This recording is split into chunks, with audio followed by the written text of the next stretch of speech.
Welcome to the Building a Chicken Coop podcast with Bob Keene.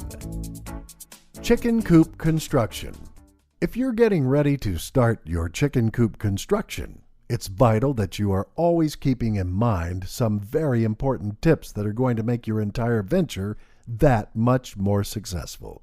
If you're not following these commandments, your chickens are not going to lay eggs as well, and you're going to become frustrated. Luckily, these chicken coop construction tips aren't all that difficult to follow and or incorporate. Here's what you need to know. Positioning. The very first thing you must consider as you begin your construction is the positioning of the coop. Obviously, you want to place it in some place where you have a good amount of space, but you also need to make sure you're maximizing the amount of sunlight that your chickens get.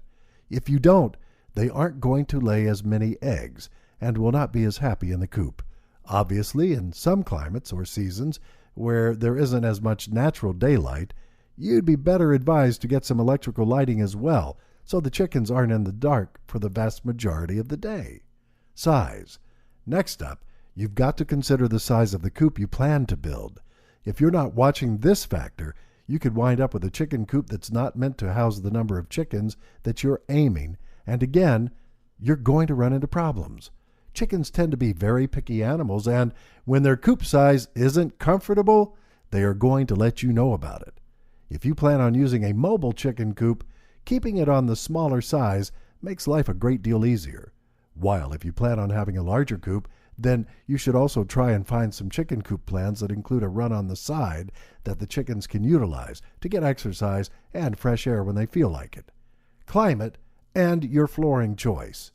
Finally, the third factor to consider with your chicken coop construction is the type of floor you plan to use.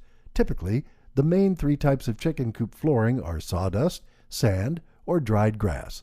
The option of these that you opt for should largely depend upon the type of climate you have, since if you're getting a lot of rain, sawdust isn't really going to be your best option. When wet, sawdust is going to become very heavy and soggy, making it difficult to clean and uncomfortable for your chickens to be around.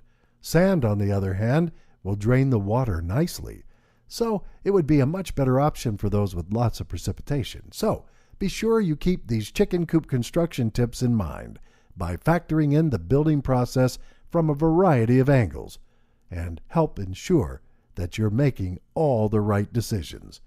Bill Keene is a former poultry farmer and author of The Guide, Building a Chicken Coop.